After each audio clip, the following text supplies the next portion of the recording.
12 Rules for Life by Jordan Peterson will help you to gain a better understanding of yourself and the world around you. It provides guidance on how to live an authentic, meaningful life according to the timeless wisdom of ancient and modern philosophers. The book is filled with practical advice on topics such as self-discipline, integrity, humility, relationships, gender roles, and more. With its powerful insight into the human condition, 12 Rules for Life provides readers with a roadmap for navigating life's complexities and finding meaning in every day. It will ultimately help you to become your best self. So if you're looking for an inspiring read that helps you understand yourself and the world around you, be sure to pick up a copy of 12 Rules for Life by Jordan Peterson today. Idea 1. Stand tall. Serotonin is the hormone that regulates posture in lobsters. Serotonin levels are low in inferior lobsters. The same is true for human beings. When this hormone is missing, people lack confidence. Even worse, it causes an increase in suffering, gloom, misery, and illness across the board, including in human beings and crustaceans. In the dominance hierarchy, higher serotonin levels indicate more authority. As we ascend, we gain strength and self-assurance. When our confidence is high, we tend to have better health and less stress. Humans are protected against death by this hormone. As a result, serotonin is essential to maintain life. Early humans' ability to walk upright was an evolutionary adaptation that allowed them to employ both hands for tool use. These days, people choose to shrug their shoulders on purpose. You're on your own to shoulder the burdens of adulthood as you go along. Using tools is something of the past. Now we are something greater than that. We can make things happen by imposing order on an otherwise chaotic world. Be mindful of how you carry yourself. Refrain from slouching in favor of a more confident stance. Strive for self-confidence and declare what you think is right. You must learn to value your own wants and needs as highly as those of anyone else. In other words, you have every right to prioritize your own needs and desires. You'll feel more assured in yourself as the serotonin in your brain flows more freely thanks to your upright posture. Idea 2. Tend to your own needs first. In the event that your much-loved pet falls ill, you take it to the vet, acquire a prescription for medication, and do all you can to give it to your pet. When you're sick, however, you don't spring into action quite as quickly. When you got physical discomfort, you will go see a doctor. What if, though, it's your very soul that is suffering? When it comes to getting help, how likely are you to actually do so? According to Jordan B. Peterson, the interdependence of order and chaos is the key to understanding the motivations behind such actions. In the former case, you are operating in familiar terrain, where everything is set up according to your own standards. The latter is what lurks in the shadows of mystery, unseen but present. Men are seen as symbols of order since they are traditionally the ones that construct cities and establish schedules and laws. Since we all originate from the unknowable, a euphemism for the infinite potential to transform into anything, chaos will always be a feminine concept. The fact that we all try to put things right reflects the importance we place on maintaining some semblance of order in our chaotic world. On the other hand, an equal measure of disorder persists. It gives rise to every conceivable opportunity, both good and bad. Realizing that we are capable of either causes us to feel insecure, doubtful, and even repulsed by our own nature. It's no surprise that people don't jump to treatment at the first hints of disease. Sadly, many individuals place their dogs before their own needs. To begin, please identify yourself. We aren't just handed it. To make ourselves, we must. Hone your individuality. Start now by caring for yourself as you would for someone you're responsible for. Idea 3. If your problem is well-defined, it will be easier to solve. It can be tempting to ignore a problem in the hopes that it would go away on its own when facing adversity. If you want to avoid the stress, hopelessness, and depression that comes with facing your problems head-on, it's best to keep the peace. It is less painful to ignore the issue than it is to face it head-on. Perhaps you despise having to show up to work each day. Perhaps you find your partner's chewing habits to be intolerable. Perhaps you find yourself unable to force yourself out of bed in the morning and instead look at the ceiling. Perhaps you experience a constant low-grade fury. You can't put your finger on it, but it's easier to just try to get through the day without overthinking it. Without intervention, this will worsen until it causes a catastrophic breakdown. If you wait too long to take action, you will come to deeply regret it. Detail makes the uncontrollable manageable. As long as it remains indistinct, your concern will be a source of stress. Once you zero in on the root of the problem, you'll likely learn that your initial alarm was unwarranted. Wouldn't you want to know as soon as possible whether you have cancer in your body and exactly where it is so you can begin treatment? Why don't you be that direct and decisive with all of your other issues? Use precise language to bring order to the confusion.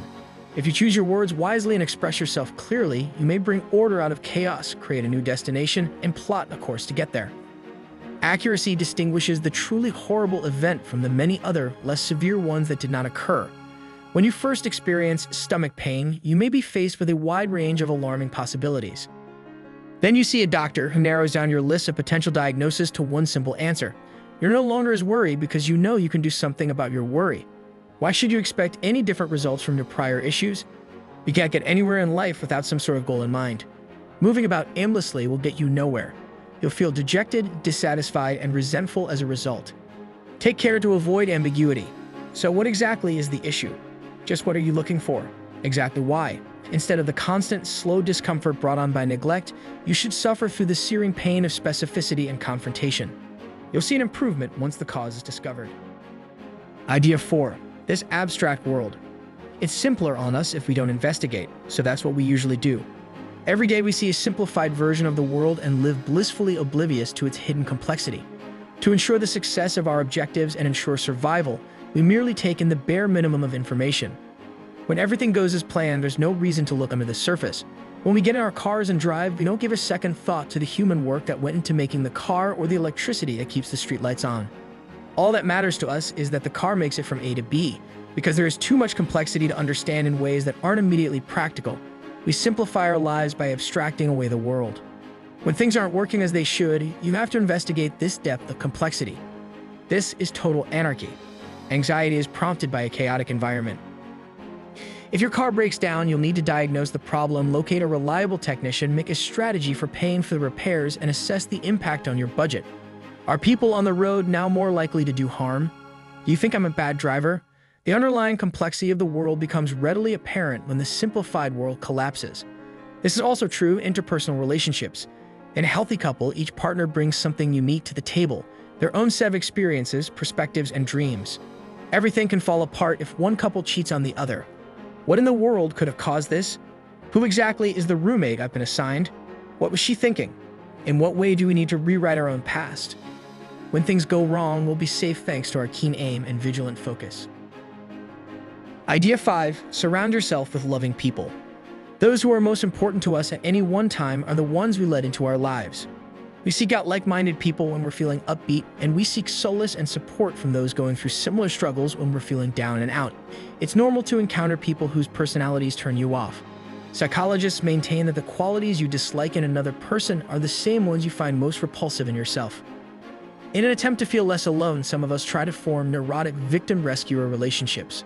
Of course, most people agree that doing good for others is the right thing to do, but the victims themselves may not require assistance.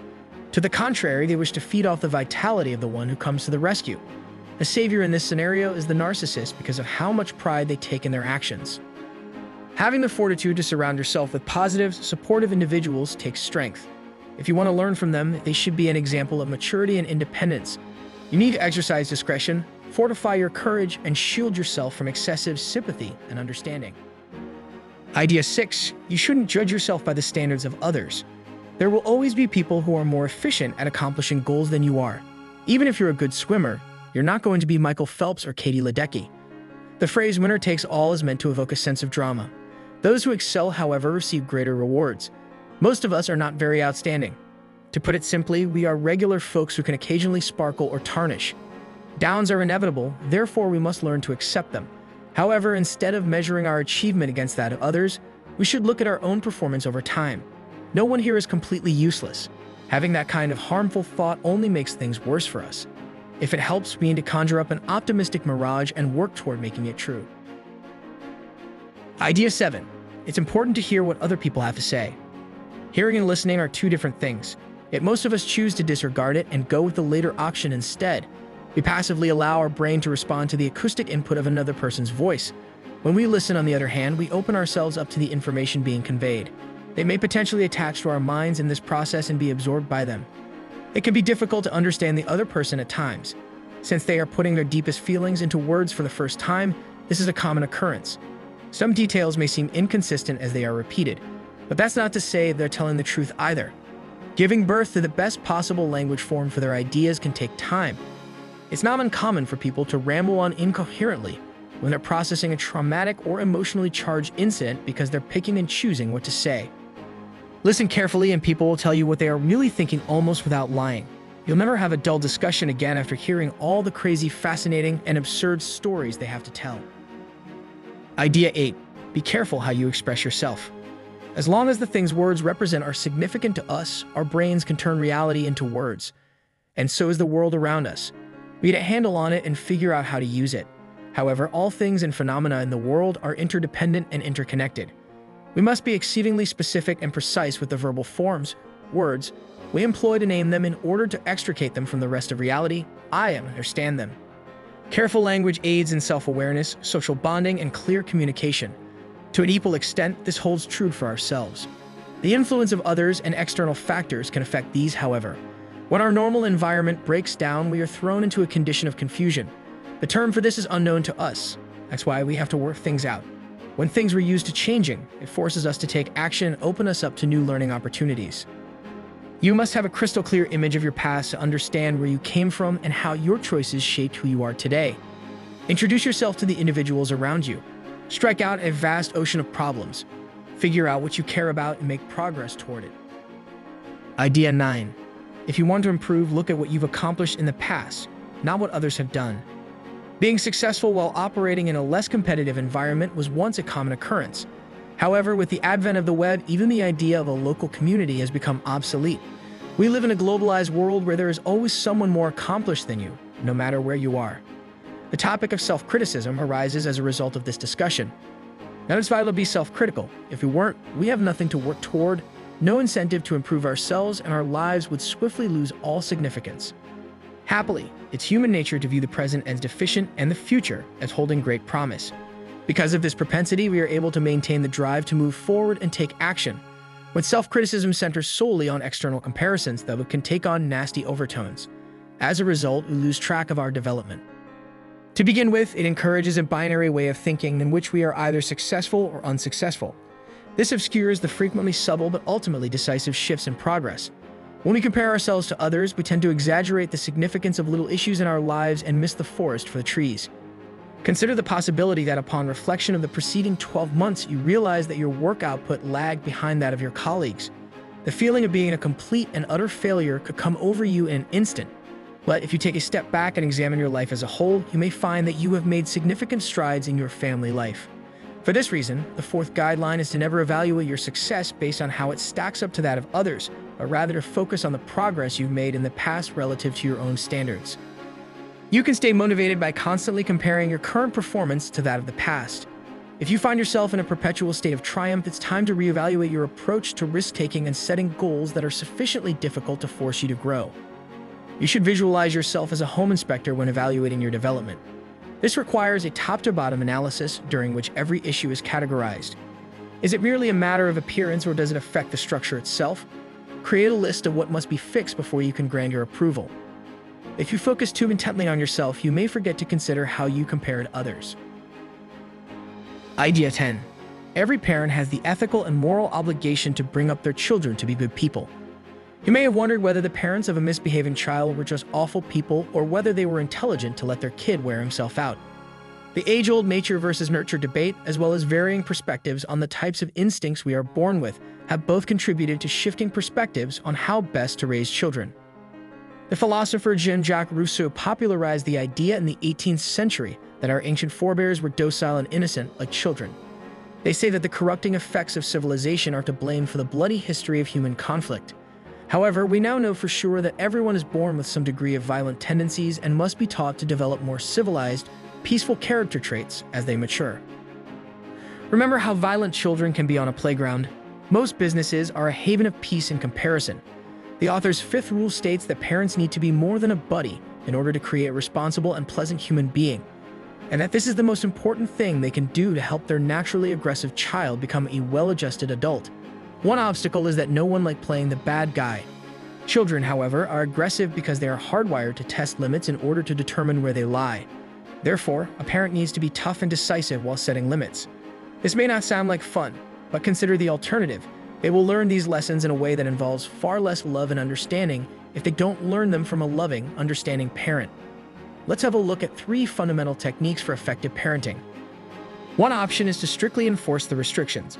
When there are too many regulations, kids get upset because they keep running through roadblocks. Keep things simple by adhering to a few universally accepted rules, such as never biting, kicking, or hitting another person unless doing so is absolutely necessary to defend yourself. The second principle is to employ as little force as possible. Only when the repercussions of a mistake are made plain can discipline be implemented effectively and fairly. Also, the punishment should be proportional to the offense, meaning that it should be no harsher than is absolutely necessary to teach the child a lesson and prevent the same thing from happening again. A dissatisfied expression is sometimes all that's required, but other times it may take a week without video games to get the point over. Pair up for the third. Children are perceptive and will try to manipulate you by pitting you against each other, so it's crucial that you present a united front. It's important to have a partner who's kind and patient because every parent makes mistakes. Idea 11. Unfortunately, there is a lot of unfairness in the world, but that is no reason to place the blame on anyone else. There is no point in sugarcoating the truth. Life is full of difficulties and pain, but that shouldn't bring you down. However, many people throughout history have considered life so harsh and unfair that extreme measures were warranted. The Russian author Leo Tolstoy believed that life was so terribly unfair that one of four options was the only reasonable course of action: complete hedonism, suicide, or perseverance in the face of overwhelming odds. Based on his analysis, which can be seen in his essay A Confession, Tolstoy concludes that the most honest reaction is suicide, while continuing to struggle is indicative of his weakness and unwillingness to take the necessary decision. Others have reacted in the same way, but in murder-suicides like the ones at Sandy Hook and Columbine, they decided to take the lives of others as well as their own. Before June 2016, 1,260 days had passed in the United States with at least 1,000 shootings in which 4 or more people were killed, often followed by the shooter taking his or her own life. But despite Tolstoy's gloomy outlook, you shouldn't blame the world no matter how much pain you through or how cruel and unjust life seems to you. The sixth rule of life is essentially this: look in the mirror before passing judgment on the world. One other Russian author, Alexander Solzhenitsyn, held that one may choose to ignore life's brutality even when it was being directed at them. Despite his service against the Nazis during World War II, Solzhenitsyn was incarcerated by his own state after the war. It was bad enough that he was serving a sentence in a Russian prison when he learned he had cancer. But Solzhenitsyn never felt sorry for himself or blamed anyone else for his predicament. He took responsibility for his part in helping to bring about his imprisonment at the hands of the Communist Party and resolved to use his remaining time for good. His actions included penning the book The Gulag Archipelago, which documented his time in Soviet labor camps and served as a scathing criticism of their brutality. The book was essential in eradicating the last vestiges of sympathy for Stalin's version of communism in the world's academic communities. Idea 12. Do the important things and your life will mean more. So there will always be suffering in the world. The universe isn't always fair, though. Most likely, nothing we do now will matter in 100 million years. What should you do when you find out something like this? One possible answer is to take the easy way out. Give in to your urges and put off making any big changes that will last for a long time. If giving into your lowest desires is what makes you feel good today, then do it. So, what if you have to lie, cheat, or steal to get what you want? In other words, do them even though you know you will regret it later. We aren't blind to the fact that we know better, but still do this. We know that we have to work hard now to get what we want in the future. To reach your long-term goals, we need to put off short-term pleasures, like going out to a party, in order to do the work we need to do today. Strong biological tendencies are a problem. They helped us survive in the Stone Age, but they hold us back now. Overeating 100,000 years ago helped us survive a period of famine. Today it leads to obesity. On a deeper level of awareness, though, it's harder to answer the question, why? Where do we decide what is good and worth doing and what isn't? In his book 12 Rules for Life, Peterson talks about this topic. He says that it's clear that some things are bad and that deliberate human evil is the worst of these. Even if they haven't read a philosophy book, most people agree that Auschwitz, mass shootings, slavery, and seeing other people suffer are all bad. You probably think the world would be a better place if these kinds of things never happened. If there is evil, then there must also be good, which is the opposite of evil. Good is what stops evil from happening. Less misery is caused by the good things in the world. The Unions stand against slavery in the Civil War, and the Allies stand against the Holocaust in World War II, are two extreme examples that show that it is good to stand against evil. Even though there is a range of activities from the best to the worst, any action that makes even a small amount of bad go away is a good one. To help a friend out of a bind, you might have to give them advice. This could mean taking steps to improve your own health, so that you have more time and energy to give to charity work. This could mean giving other people the tools they need to do good things like Peterson does by making it clear what is right and what is wrong. Those who work hard to make the world a better place are rewarded. When you do something important, you'll be safer and stronger than if you just thought about yourself. Your actions will have an effect on you. Because of this, you will have a more optimistic view of life and be better able to deal with the horrors and wrongs in the world. Think about Socrates, who had the courage to stand up for his ideas at his trial, say what was true, and accept his death with dignity. Peterson says that doing good is the cure for moping. By doing good, you make up for your own mistakes and the mistakes of the world. Mature people want meaning instead of ease. The way of the coward is to look for the easiest way out. This is because it lacks the foresight and intelligence to plan ahead, the courage and sacrifice, and the willingness to take responsibility. Having a reason to live helps you control your urges and see how important it is to work to make the world a better place. Meaning makes every wish come true by giving life a reason for being. Think to yourself, what can I do today to make the world a little bit better? Look for the sky. You need to pay attention. Fix what needs to be fixed. What's more, what's your most basic personality? Who do you need to become now that you know more? What small changes you can make in how you act would have a big effect on the world? For success in the future, you have to make some kind of sacrifice. If you want to change a lot, you might have to give up a lot. Turning the question around, what is the most important sacrifice someone can make and what will they get out of it? By doing this, you change the very nature of reality and get what you want. Idea 13, order and chaos. Those who go into chaos are going where no one has been before. Things and situations that we don't fully understand are the most confusing. It's the place you end up after getting fired, the dangerous person you meet on the street, or the big, scary goal you've been working toward. It's where new ideas and opportunities come from. The idea of order is something new. It gives you a strong base. It's the way we've always done things and how we treat each other that lets us sleep well at night. On the other hand, it can be concentration camps, fascism, or, less dramatically, a lack of growth and stagnation in one's own life. We are proud of the fact that our organization has a clear chain of command. When tragedy strikes, a lover cheats on you, or you lose your job, all of these are examples of times when we have to give up order in favor of chaos, and all of them are bad.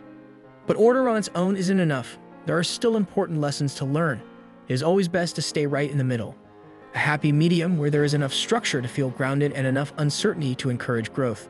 This is where you can find something important. Okay, let's sum it all up. These are all the main ideas of the book 12 Rules for Life. Idea 1. Stand tall. Idea 2. Attend to your own needs first. Idea 3. If your problem is well defined, it will be easier to solve. Idea 4. This abstract world. Idea 5. Surround yourself with loving people. Idea 6. You shouldn't judge yourself by the standards of others. Idea 7. It's important to hear what other people have to say. Idea 8. Be careful how you express yourself. Idea 9. If you want to improve, look at what you've accomplished in the past, not what others have done. Idea 10. Every parent has the ethical and moral obligation to bring up their children to be good people. Idea 11. Unfortunately, there's a lot of unfairness in the world, but that is no reason to place the blame on anyone else. Idea 12. Do the important things and your life will mean more. Idea 13. Order and chaos.